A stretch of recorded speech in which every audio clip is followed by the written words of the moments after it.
What's good, YouTube? It's your boy Show with another video, and today we're talking about Monster Hunter Wild. So now, I am not a Monster Hunter creator. I play it a lot though. Like I have hundreds of hours into it, and I love the game. I've been loving the game for a while now. I didn't play some of the like really older ones, like the original Monster Hunters. I think my experience goes from I think I started at three. I don't know if this is 3U, but I know I played 4 and 4U generations. Whichever one was ported on the Switch, I ended up replaying that one. Played the world for a lot of hours, at least 1,000. I played Rise on Switch whenever it came out. I was very excited for that. I played the PS5 version of Rise when it came back out on consoles. I'm actually playing it right now. I picked it up when it was on sale and decided to, continue playing it. And I've been having a lot of fun, it's been an experience. I put another at least like 100 to 200 hours in that. Not kind of done with it yet. I'm almost pretty much done with it though. But let's talk about Wilds. Forgot to mention I also played the turn-based spinoff, which is Monster Hunter Stories, and I had a lot of fun with that too. Now I don't really know what to expect when it comes to this Wilds, because I feel like it's pretty much gonna be a spiritual successor to World. I recently just booted up World just to kind of see it, because I know it was a campaign. Everybody was going back to Monster Hunter World for some reason. I guess simply because it's supposed to be like another sequel to Worlds. Like Wilds is supposed to be a sequel. I don't know if it's necessarily a direct sequel, but like I said before, it's more of a successor probably. It looks like it's going to be expansive and it's going to be based around console, because Rise was cool. Don't get me wrong, I had the discussion the other day with the people I be hunting with, and we was talking about like the differences between World and Rise, things that I liked from World, things I like from Rise. I think Rise is a great game. When I spoke yesterday, I was talking about, I think to me personally that Rise is the combination, it is the ultimate product of a mobile Monster Hunter. And I'm not trying to discredit it by calling it a mobile Monster Hunter, but that's honestly what it feels like to me. I feel like Monster Hunter has been able to basically take their formula and be put on consoles where it's amazing. Like, when I look at games like Breath of the Wild and, Switch games that are very expensive, versus games that's been on PlayStation and stuff that just look crazy. A lot of the games on PlayStation and Xbox, they look insane. So when Switch does it and they make like such an expansive world, it's always a surprise to me. I felt Rise and a lot of the mobile Monster Hunter games always felt like they were bigger than what they were supposed to be. On very limited hardware, they made marvels and it was miracles. And that's when I say a mobile Monster Hunter, that's what I mean. I feel like it's a game that's, coded for a system that is very much weaker than a console, but yet able to give me that kind of enjoyment that I would get from a console game, at least a console version of Monster Hunter. So like I said, not necessarily an insult, it's just pretty much giving them the props for making a mobile system, a portable system, give me a game that I could play hundreds of hours into, and the world just keeps feeling more expansive and expansive. The base gameplay loop for Monster Hunter is probably one of the best in gaming to me, because essentially Monster Hunter comes out with something I would like to call the Call of Duty effect, 2K effect.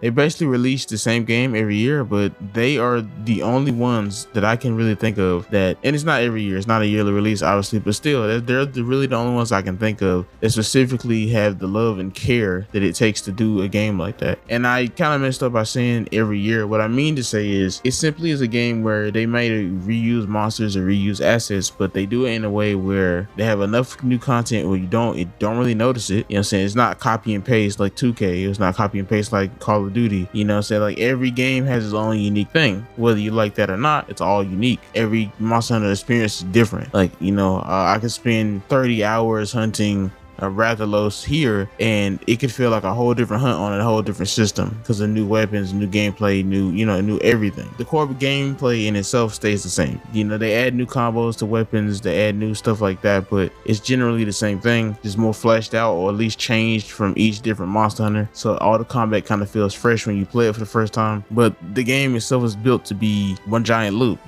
Kill monsters, keep killing monsters so you get their body parts, get their weapons as their body parts as weapons, and go on to fight a stronger monster. It's a simple gameplay loop, but it works because the monsters are signature. Like they feel like they're lived. And I don't really want to go too much into that. I'm just basically saying that when I look at a monster that I'm fighting or hunting, I can feel the lore behind that monster. Monster Hunter has had a couple of I don't want to say clones, but they've had a couple of games that tried to basically mimic the same format. I think God Eater was good. I played the God Eater games a lot. I enjoyed them. That wasn't an issue. I just think that Monster Hunter in itself just has so much support, so much of a backlog, and the monsters in itself are all creative. They perfected what pretty much a lot of other games are trying to get into. And games that are trying to get into that genre of gaming, you know what I'm saying, they have to create these new monsters and they have to keep doing updates continuously. Monster Hunter is always one of the best updated games of all time. Like every Monster Hunter game is packed with tons of DLC content. But man, we're pretty much deep in the video now, so I want to talk about Wilds. I want to talk about what that can mean for the series. We don't really see much on it, you know what I'm saying, which is why I talked about Rise a lot. We don't really see much about Wilds. I think me specifically, I want it to be like Monster Hunter World, because when I was explaining earlier that Monster Hunter Rise is a perfection of the mobile gaming format, I feel like World in itself was the first console game.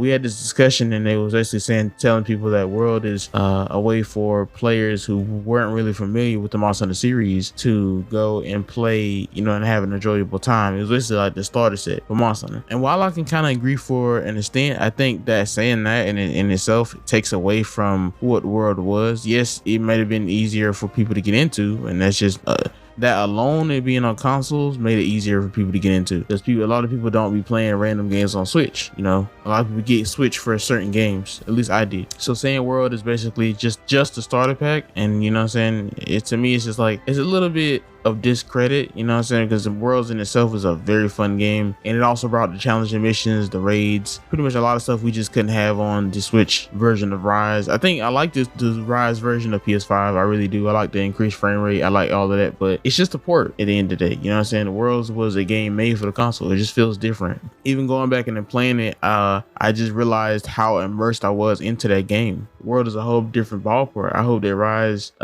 Wilds can actually mimic this. Things I would like to see from Wilds would probably be like more monster riding. If I had to combine both games and take out the aspects I don't like, I'm not really a fan of spirit birds. I'm gonna be honest with you. I don't really feel like they're needed. I feel like they're just extremely pointless at this point.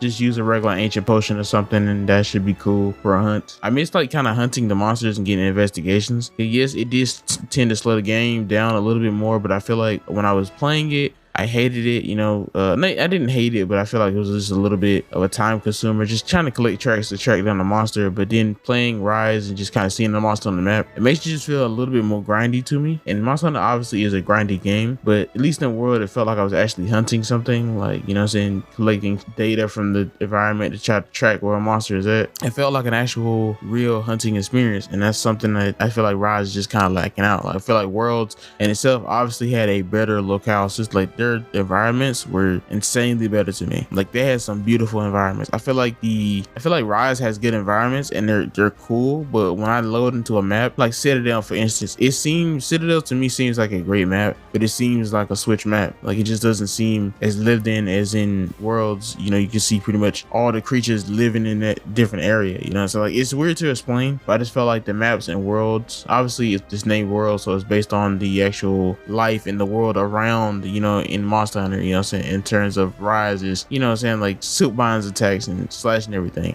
I really do like the silk binds. It gives you a way to, you know, do the whole little monster riding thing. That's cool. I like that concept. I like the silk bound attacks, you know. I like getting fancy with it. And I think the dogs should come back. I think the dogs should definitely come back, or whatever we're riding on. Obviously it seems like we're going to be riding on something, so at least that seems to be coming back. One of my favorite mechanics, because yes, I did talk about how I don't like that you can just immediately find the monsters at this point. I do like maneuverability and the dogs, you know, kind of helping you keep up with the map, because it was kind of slow in Worlds for sure. At least that part of the game I'm totally fine with. I want to see obviously new monsters, new maps and stuff. I want to see the maps really evolve, and I feel like it being on newer consoles, because I don't actually know if this comes out on Switch. I didn't look. I think when I seen the trailer, it only showed like actual consoles, and that game's gonna be a minute. It's gonna be in development for a minute. Honestly, I'll forget about it until it's time for it to come back, and I'll get real excited about it, you know what I'm saying, and I'll beat the mess out of it until we eventually get to a point where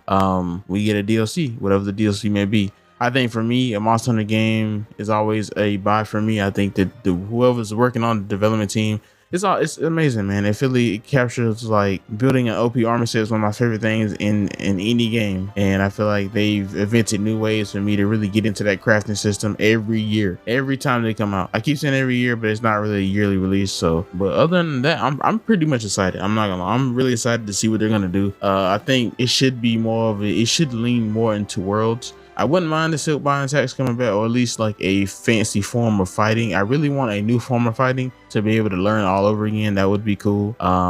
Monster mounting, that would be cool again. I really think rideable objects, like rideable things into battle, is a must at this point. Get rid of spirit birds, get that system out of there. Other than that, man, I have really no complaints. I love both games. I played a lot of Rise, I played a lot of Worlds. They have their very distinct differences, but they're at the end of the day, they're all core Monster Hunter. And I love that, you know what I'm saying? But I would love this one to be probably better than both, because we're running on extremely better hardware than PS4 and Switch. So we should see a lot of different environment things, you know, a lot of moving pieces and stuff, you know, so that would be cool. But with that being said, guys, thanks for watching. Please subscribe. What are you excited for in the wild? Let me know down in the comments below, and I'll see you guys.